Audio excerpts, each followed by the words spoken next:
Welcome back to online classes. Today's topic is teeth and microbes. So let's tell me which part of the body helps to kids to choose her food. Yes, it is the teeth. So let's learn about the teeth, different kind of the teeth, and part of the tooth decay, and the tips of the keep the our teeth and gums healthy, and microbes germs जो छोटे छोटे होते हैं। उसके बाद we have the varieties of the tips. हमारे पास अलग अलग तरीके के टिप्स होते हैं, ठीक है। और tips help to biting and cutting the foods into the pieces and chewing हमारे जो चबाने में और काटने में ये हमारी मदद करती हैं। Food is the easily digest when it's choose the proper way. अगर कोई खाना अच्छे से चबाया गया हो, बिल्कुल चबा चबा के, तो वो अच्छे से डाइजेस्ट हो जाता है, पच जाता है। और हमारे जो दांत हैं वो हमें साफ बोलने में मदद करते हैं। आपने देखा होगा ना, बूढ़ों की आवाज़ें इतनी साफ नहीं होती। क्यों नहीं होती? क्योंकि उनके दांत नहीं होते। जबकि एक अडल्ट की, एक बच्चे की आवाज़ काफ़ी साफ़ होती है। छोटा बच्चा बोल नहीं पाता है, उसके वो ऑर्गन्स अभी डेवलप नहीं हुए होते हैं। लेकिन जो बूढ़ा व्यक्ति है, जिसके ऑर्गन्स डेवलप्ड होते हैं, वेल डेवलप्ड होते हैं, लेकिन क्या है, उनके मुंह में दांत नहीं होते, तो वो अच्छे से बोल नहीं पाता है। इसका कारण यही है कि जो दांत हमारे बोलने में भी मदद करते हैं। नेक्स्ट है अब the number of the that someone has usually depend on his and her age. हमारे मुंह में कितने दांत हैं ये उसकी एज पे डिपेंड करता है। एक न्यू बॉर्न बेबी जो होता है, उसके कोई भी दांत नहीं होता। आपने देखा होगा कि कोई भी उसका दांत नहीं होता। जो पहले दांत हैं वो 6 मंथ के बाद दिखाई देते हैं। उसके बाद जैसे जैसे उसकी एज बढ़ती जाती है, उसके प्राइमरी यानी दूध वाले दांत जिनको बोलते हैं, प्राइमरी 20 टीथ आ जाते हैं। इनको हम टेम्परेरी टीथ या मिल्क टीथ भी बोल देते हैं। दूध के दांत जिन्हें बोलते हैं, कहते हैं ना कि तेरे दूध के दांत हैं, तो दूध के दांत आप लोगों के भी होंगे, टूटे होंगे वो एक बार आने के बाद फिर टूटते हैं। तो ये 5वें और 6 साल के होने के बाद टूटने लग जाते हैं अपने आप, और इनके नीचे से नए दांत आने शुरू होते, जिनको हम परमानेंट या स्थायी दांत बोलते हैं। परमानेंट टीथ या स्थायी दांत बोलते हैं। और ये टूटते नहीं हैं, ये परमानेंट रहते हैं। उसके बाद ये 32 होते हैं। कितने होते हैं ये? एक बच्चे में कितने होते हैं? 2 से 3 साल के में 20। लेकिन एक बड़े में, ठीक है, जो अडल्ट होते हैं उनमें 32। 16 ऊपर वाले जा में होते हैं, जबड़ा, जा मीन्स जबड़ा। तो 16 आपके ऊपर वाले में होते हैं और 16 नीचे वाले में होते हैं। क्लियर? नेक्स्ट है आपका different kind of the teeth. अलग तरीके के अलग अलग जो हमारे दांत होते हैं, इनमें भी वैरायटीज़ होती हैं, अलग अलग होते हैं, डिफरेंट काइंड्स होते हैं। कौन कौन से होते हैं? इंसीरियस जो कटिंग के काम आते हैं, कैनियंस जो फाड़ने के काम आते हैं, जैसे आपको यहाँ दिखाई दे रहे हैं, सामने वाले दांत हमारे इंसीरियस होते हैं। उसके बाद कैनिंग्स होते हैं हमारे साइड में।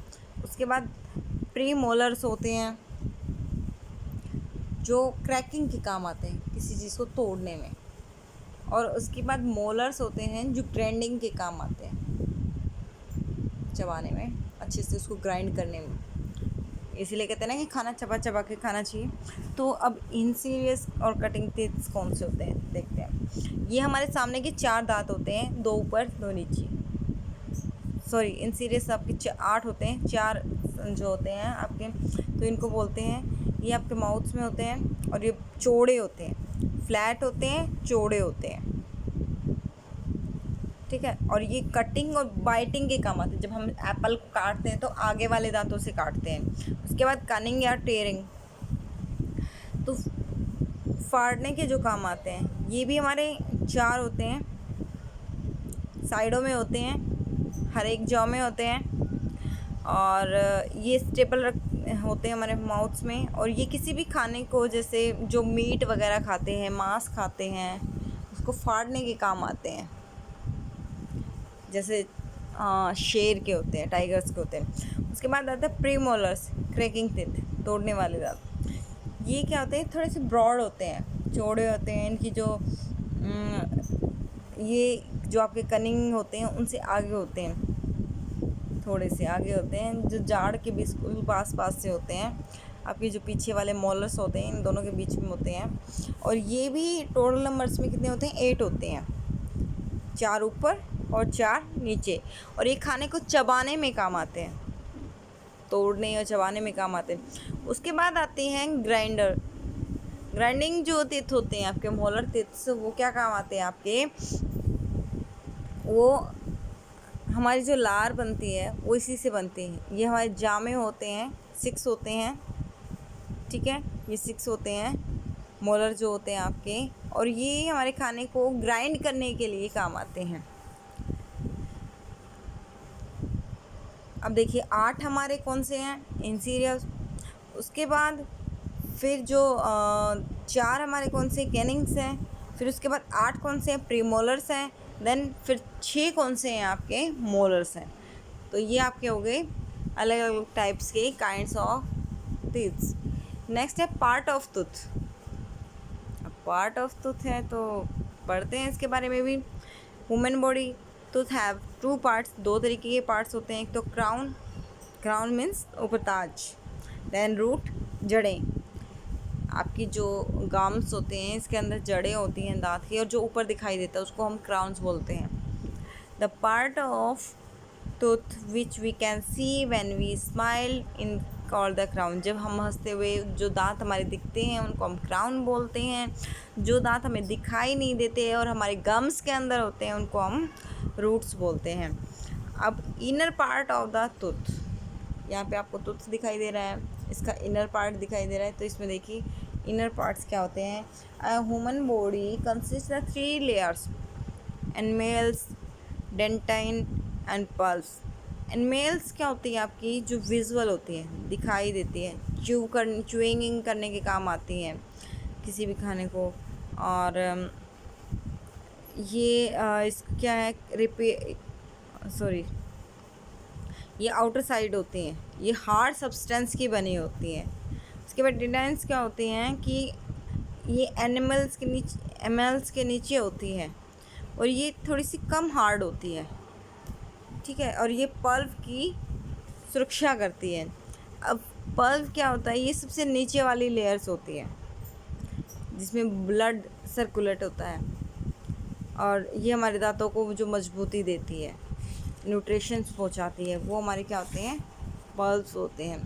नेक्स्ट आता है आपका टूथ डिके, यानी हमारे जब दांत ख़राब हो जाते हैं, देखो कितने गंदे दांत दिखाई दे रहे हैं आप, तो दांत ख़राब हो जाते हैं तो उसके लिए तो tooth decay occur the more commonly in the childrens than the adults.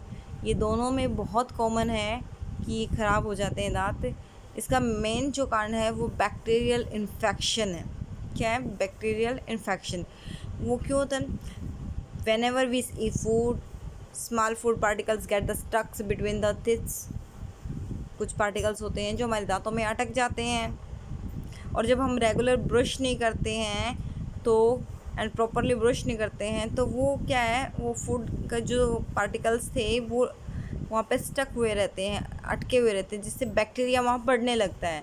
और जैसे जैसे बैक्टीरिया बढ़ता है वह एसिड प्रोड्यूस करता है, और वो हमारे जो दांत होते हैं उनको गलाना शुरू कर देता है वहाँ से, ठीक है। तो हमारी जो फर्स्ट लेयर थी एनिमल्स, उसको क्या करता है, वो अटैक करना शुरू कर देता है वहाँ पे, जिससे वो हमारे दांत हैं वो डैमेज हो जाते हैं, जिसको हम कैविटीज़ भी बोल सकते हैं। क्या बोलते हैं, कैविटीज़। इससे क्या होता है कि जो प्लगन्स, जो गम्स हैं उनमें स्वेलिंग आने लग जाती है, रेडनेस आ जाती है ये, और थोड़ा गंदे से फील दिखाई देने लग जाते हैं। ये हमारे टूथ डिकेज के होते हैं। और जो इनका मेन कारण है बच्चों में वो क्या रहता है, कैंडीज़ का, चॉकलेट का। आप लोग चॉकलेट और कैंडीज़ बहुत ज़्यादा खाते हो तो इसकी वजह से ये आपका क्या है, दांत खराब होने लग जाते हैं। तो if you do not take care your teeth and gums, infections will occurs in the while mouth, resulting in the falling of teeth and pains. अगर आप अपने दांतों की अच्छी तरीके से देखभाल नहीं करोगे तो आपके दांत खराब हो सकते हैं और गिर सकते हैं। नेक्स्ट आता है tips to keep teeth and gums healthy. अपने दांतों को सुरक्षा कैसे रखते हैं? पहली बात तो दिन में 2 बार ब्रश करें, जिस सुबह और शाम को, सुबह और जब आप बेड पे जाते हो तब। The rising your mouth after the eating और ड्रिंकिंग एनीथिंग्स। आप कुछ भी खाते हो या पीते हो अपने मुंह से कुल्ला करें, जिससे वो पार्टिकल्स जो है वो निकल जाए। Clean your tongues with the help of the tongue cleaner to the remove the bacteria. अपने जीभ को भी टंग क्लीनर से साफ़ करें ताकि वो बैक्टीरिया साफ़ हो सके। And then floss your teeths.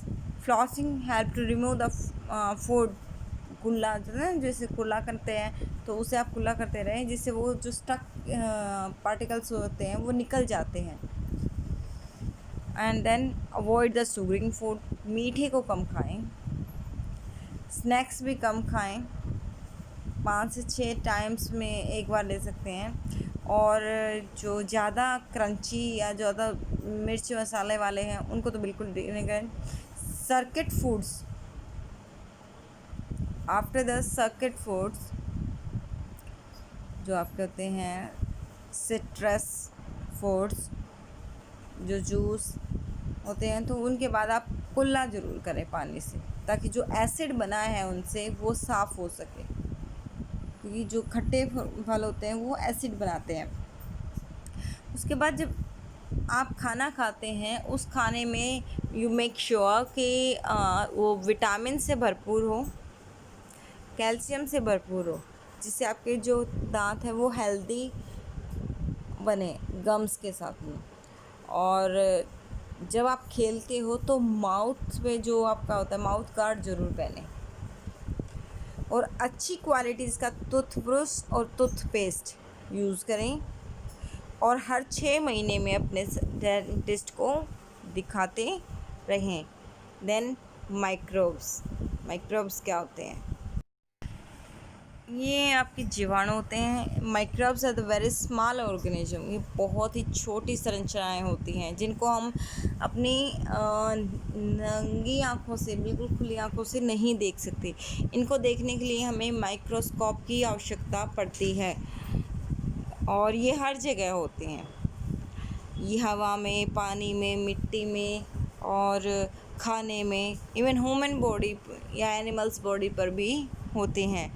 कुछ माइक्रोब्स हमें बहुत हार्मफुल होते हैं, जिन्हें हम जर्म्स कहते हैं, कीटाणु, जिन्हें हम कीटाणु कहते हैं, जर्म्स कहते हैं। तो काइंड ऑफ द माइक्रोब्स क्या होते हैं? Bacteria, virus, protozoa and fungi.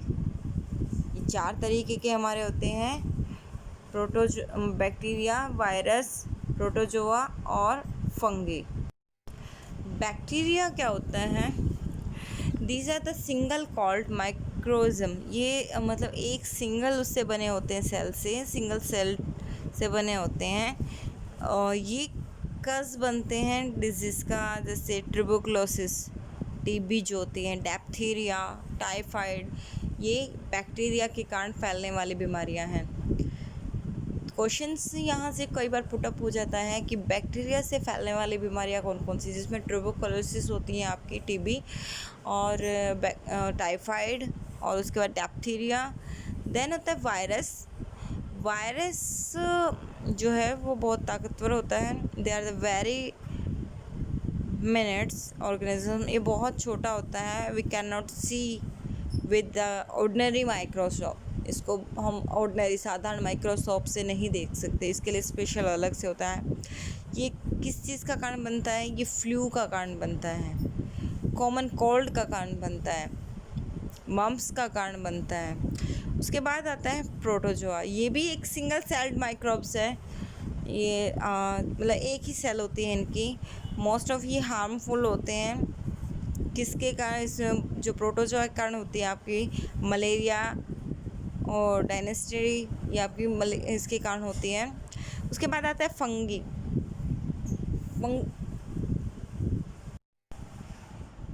They also the type of the microgerms. ये माइक्रोजम है और ये ग्रो करते हैं डिकेइंग मैटर से। उसके बाद ये क्या करते हैं, ये स्किन पे अटैक करते हैं मोस्टली। जैसे आपको दाग वगैरह हो जाते हैं, दाग होते हैं, वो ये फंगी इन्फेक्शन होते हैं स्किन पे, कहीं भी हाथों में पैरों में, तो यहाँ पे ये माइक्रोब्स करते हैं।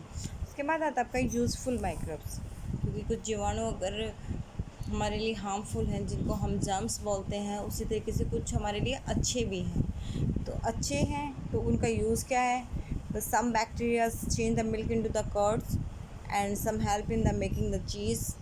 कुछ बैक्टीरिया ऐसे होते हैं जो और दूध से दही बनाने में मदद करते हैं और उससे चीज़ भी बनता है। And some microbes help to baking breads and the making wines. कुछ जो जीवाणु हैं वो ब्रेड बनाने में मदद करते हैं और वाइन बनाने में मदद करते हैं। उसके बाद कुछ जो जीवाणु होते हैं वो मरे हुए पशुओं और पक्षियों और पौधों को जो है उनको समाप्त करने में, उनको मतलब ख़त्म करने में, ताकि उनमें से बदबू वगैरह ना आए, तो उनको मदद करते हैं। कुछ bacteria food digest the food in animals में होते हैं जो फूड्स को डाइजेस्ट करने में काम आते हैं। कुछ बैक्टीरिया ऐसे होते हैं जो बॉडी में विटामिन्स को प्रोड्यूस करते हैं। सो आई होप कि आपको चैप्टर समझ आया होगा। So thank you, have a nice day.